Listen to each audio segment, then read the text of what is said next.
Hey you guys, welcome back to another episode of Broadway Time at Carmine's. Today I'm joined by Michael Maliakel, who's currently playing Nick Carraway in The Great Gatsby on Broadway. So without further ado, let's jump into this episode of Broadway Time at Carmine's.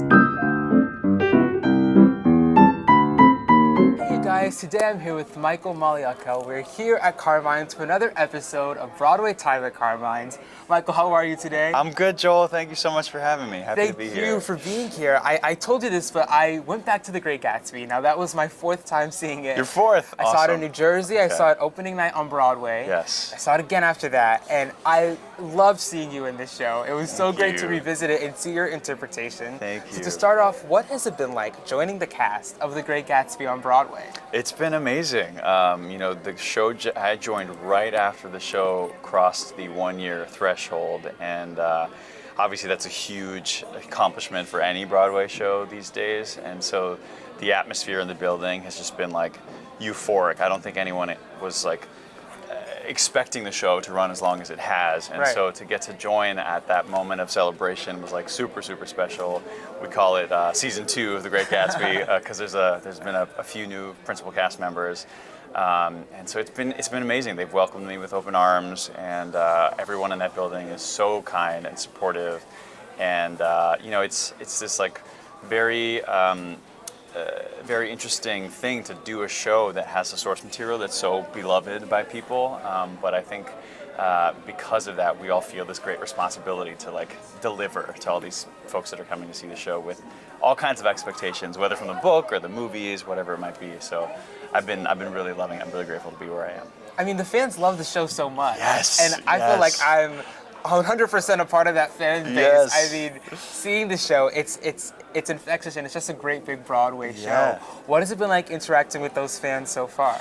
The fans have been awesome. I mean, it's really, really cool to be a part of something that already has such a following. I think, because it is required reading for so many kids, everyone basically knows the story going into it. But I think it's this really interesting intersection of like the diehard theater nerds, of which I seriously consider myself to be a part of. Yeah. And then also, the literary kids, and I think it's been really, really cool. Everyone has been, on social media reaching out to like either like congratulate me or say that I just can't wait to see your take on this character that Noah so beautifully created, and to step into his shoes feels really, really fun. And I will also say that it's probably the first time I've replaced in a show where the whole team has been so open to me bringing my own interpretation to this role, and that comes from the director, from the music director, from the choreography team. I mean, Noah and I are very different people, obviously, and so our takes are going to be very different. And rather than trying to get me to fit into whatever mold he created, I have a lot of space to kind of just play and find it for myself, which has been super, super freeing. And it's like every actor's greatest dream when you're replacing, to get to like really just come at it with fresh eyes. And I hadn't seen the show until I joined, really, and so I was able to really just kind of come at it with a clear perspective and put my own spin on it. It's been really fun. I mean, you mentioned creating Nick and making Nick your own. Talk to me about what that was like, putting your stamp on such a well-known character. I mean, this book has been around forever. Everybody's read it. Totally. And so what was it like going into a role that so many other people know? Yeah, I have a very interesting perspective because my wife is actually a high school English teacher. Oh, okay. And so she has taught The Great Gatsby for the last, I don't even know, like 8 to 9 years or so. And, obviously has very strong literary ideas about the character, and certainly a perspective on the story, having taught it for so long.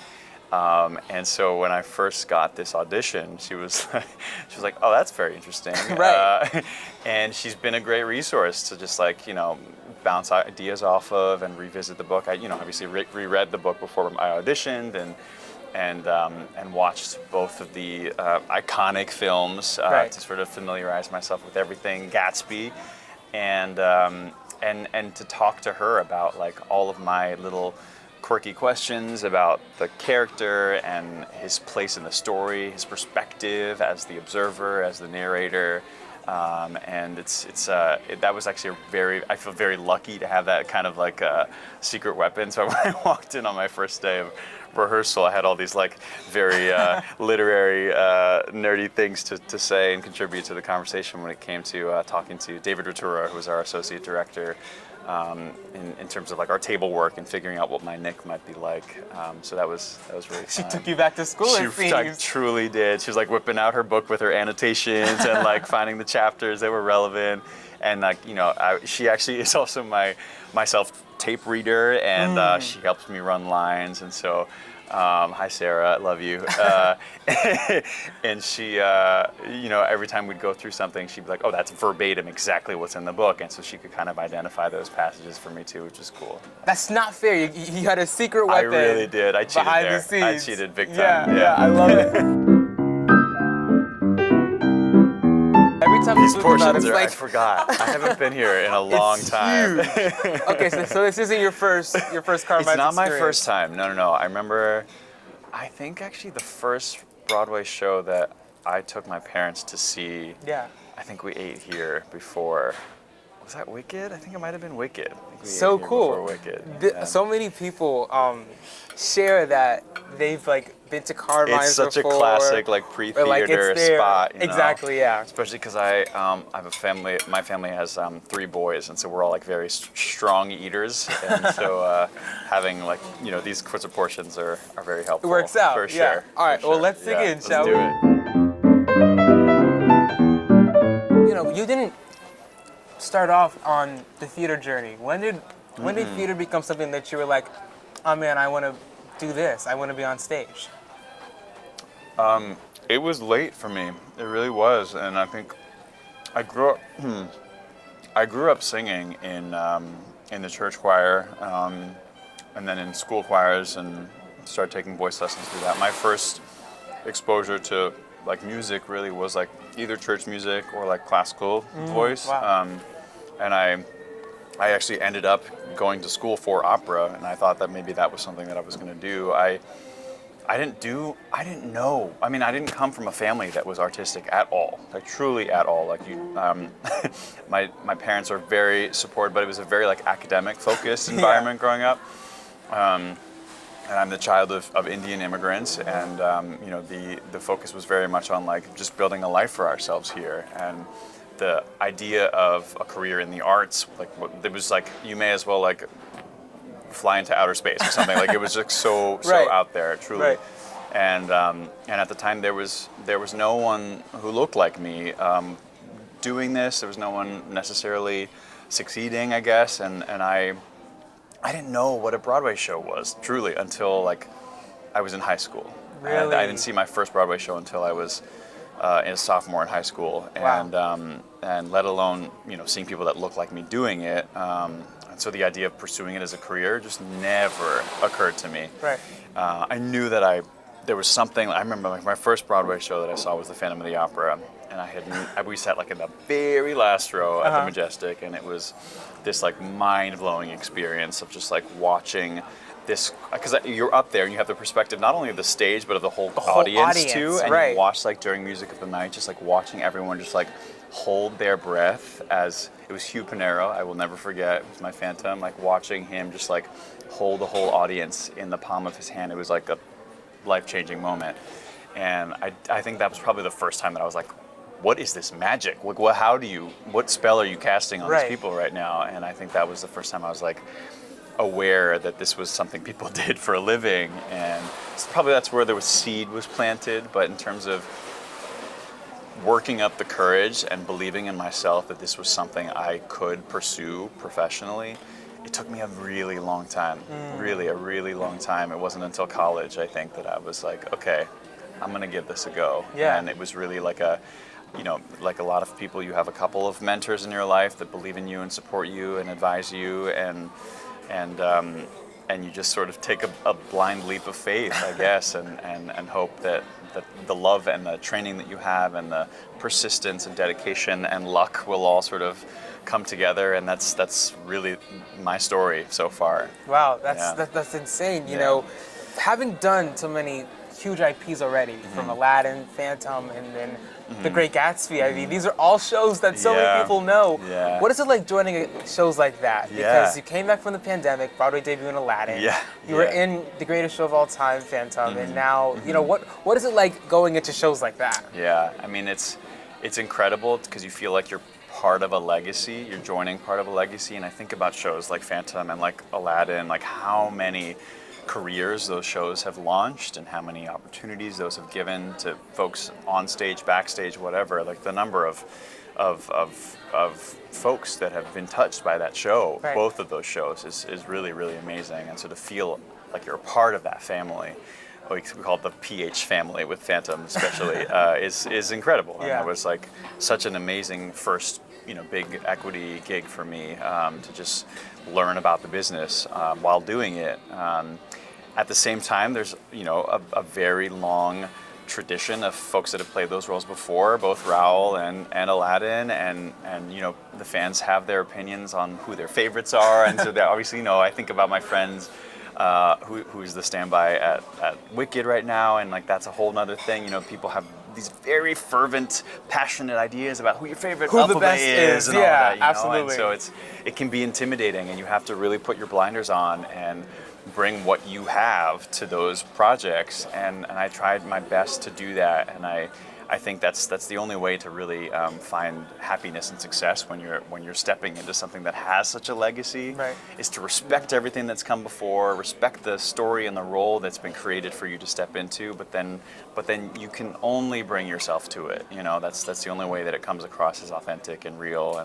And certainly with Gatsby, it's the show's not quite as old, but I think at the same time, you've got you've got Tobey Maguire in the Leo DiCaprio movie, and Sam Waterston in the Robert Redford movie, and so I think the book alone, and the book on its people's own, own ideas of what Nick should be. And so I think there's certainly a big expectation there, and I think thankfully with the help of the team at Gatsby already, and then my own research and my help from my wife, I feel like I've really started to understand who Nick is and who my Nick is, and make that come to life on stage. And it's been really wonderful through social media and the stage door to hear from people that like, oh, I really loved your take on Nick. Like, you brought him to life just as how I pictured him in the book, or whatever it may be. And that feels really special, especially as someone who looks like me, who, these spaces weren't created with brown people in mind necessarily. And I think because of that, there's this added kind of hurdle that you kind of have to jump over to sort of like defy people's expectations of you, or whatever the cookie cutter like idea of what a certain role should look like. So I think because of that, I've you can't do anything but be who you are in these situations. Absolutely. So, Well, I'm so excited. We have more. Oh my gosh. We have more food Let's here. Go. Bring it I know. on. I'm like, so let's do this thing. What's that? Like a little ragu? I think so. Nice. Bolognese. Bolognese. Okay. Yeah, I mean, for you, it's crazy. You jumped from Phantom and then Broadway debut in Aladdin as Aladdin. Yeah. Like all these crazy IPs. Yeah, it's is crazy. insane. I think the one nice thing I will say is that, I like I said, I don't come from an artistic family, and most of my friends that I grew up with don't understand this world at all. They think it's cool what I do, but they have no idea. And so it's been nice to be able to say, everyone knows Phantom. Everyone has seen at least the animated film of Aladdin, and so that's convenient. And everyone's read Gatsby, so. Oh, okay. So like all your friends are like, oh man, Michael, like you're doing it. At least they're like recognizable names. You know what I mean? But don't get me wrong, I would love to originate something cool and creative and new, but it has been nice to be like that, when someone's asking like, oh, what are you working on? It's like, oh, I've heard of that. Like, I know what to expect going into it. So. Absolutely. Yeah. Well, let's dig in. Okay, let's do it. The cast right now is pretty stacked. From you to Lanaidi to Sam Pauly, Sarah Hyland, Brian McCartan. Yes, yeah. I mean, talk to me about the backstage antics over at The Great Gatsby. Yeah, I mean, it's a really, really great group. From the principals all the way through the ensemble, like everyone is just like, there are some characters in that building for sure. And it can be a pretty heavy story, especially towards the end of Act 2. But the party backstage is is top notch. Is the party rolling on? It is so. I see. It certainly is. Yeah, and I'd never worked really closely with like bona fide celebrities, not in like a 8-show week day-to-day kind of way. And so I had my like trepidations going into it. The star of Modern Family, and Ryan, of course, is a big. I've looked up to him for a long time, and I am so happy to report that they could not, on top of being, first of all, phenomenally talented, right, and with like the most incredibly inspiring work ethics, both of them. Just like such consistent performers and just like giving their all at all times.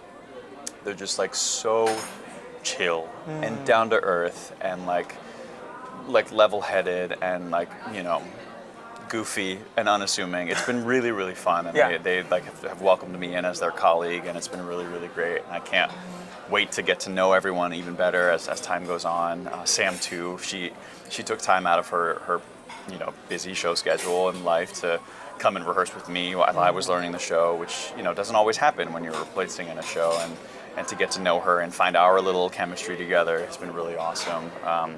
Terry Mann, talk about legends. Terry Mann has been a hero of mine for years and years and years, and I was lucky to catch him on the tail end of his run as Wolfsheim in Gatsby.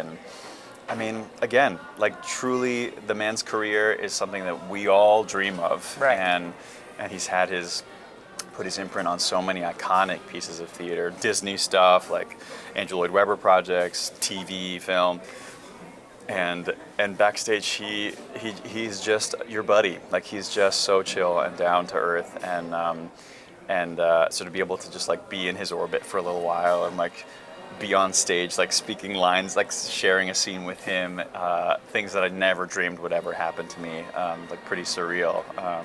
But again, like it's the thing where people only stick around in a long-running show if the vibes are good in the building, right. And I can totally say that the vibes are great over at the Broadway Theater. I love it. Is there a moment in the show that you look forward to at all every night? Oh, the show is so exciting. There's so many fun moments that I love.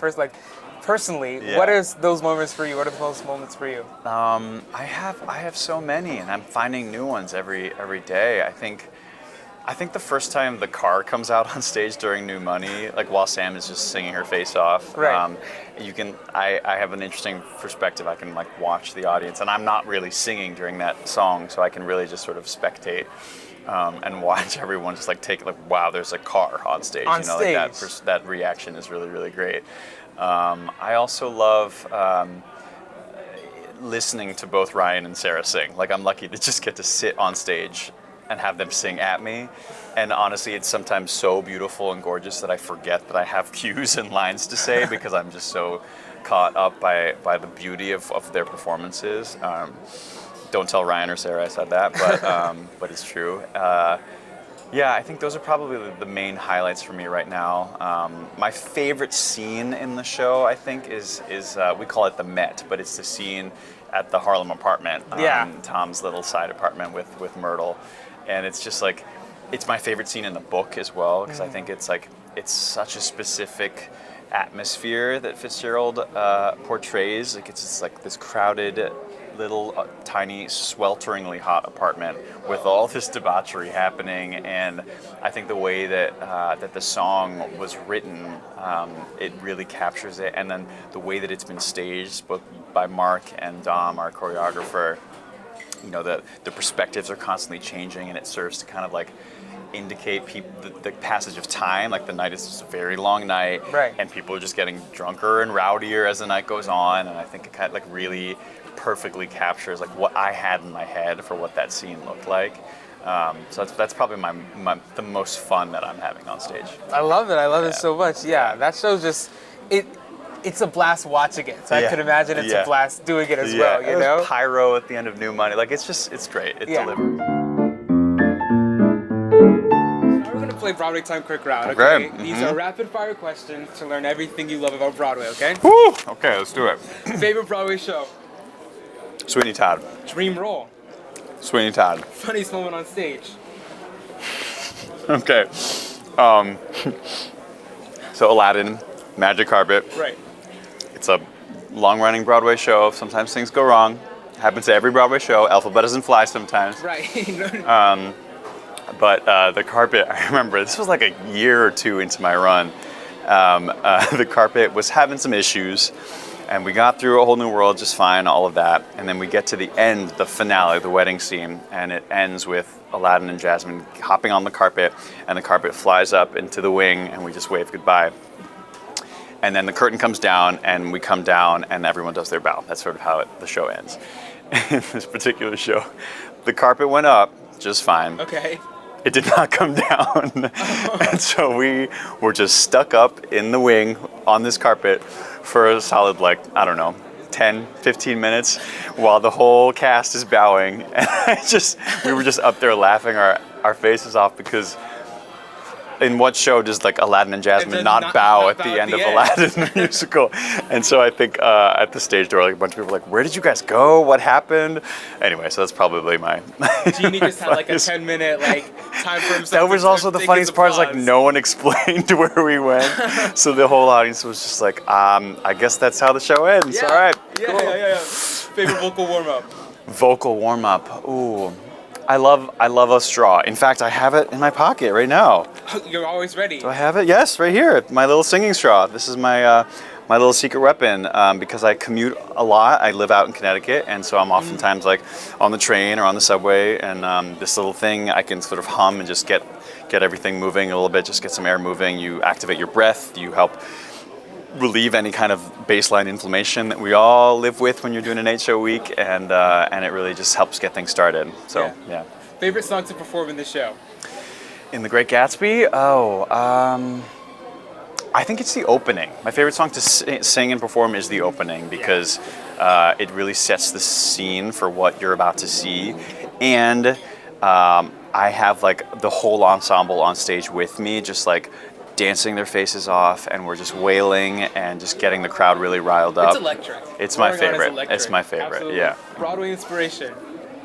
Ooh. So because I studied music, like classical music, and now sing, pretty like poppy score these days. Like my favorite thing is hopping between genres. That's always been my favorite thing. And the singers that I admire the most are the versatile ones, the ones that can do it all.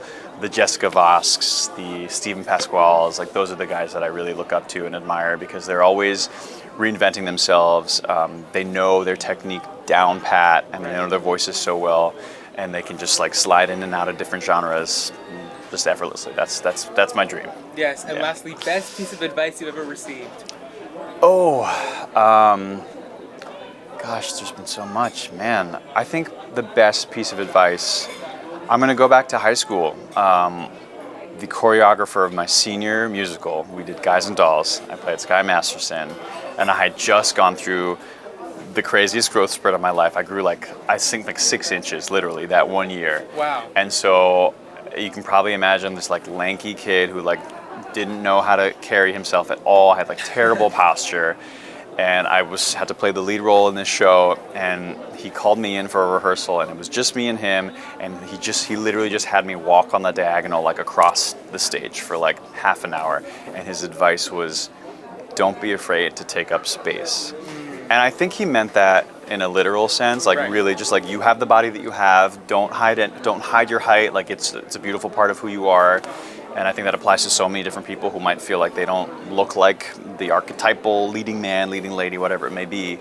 And so I certainly think about still. Like, I think, how you hold yourself and your posture on stage says so much about your confidence and your character and all that.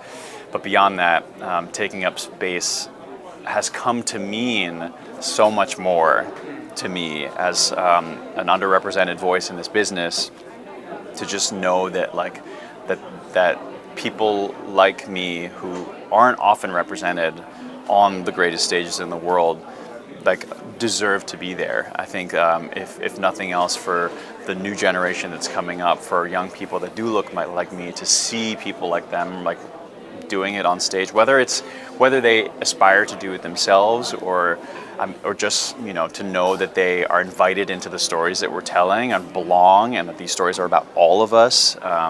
I think that's something that really motivates me and inspires me to keep getting better, to keep growing, and to keep working hard so that I hopefully can be, some sort of inspiration in a way that I was so desperate for that when I was a kid, so that's take up space. I love that. Well, thank you so much for joining me, Michael. Of course. You guys can go see him at the Broadway Theater in The Great Gatsby as Nick Carraway.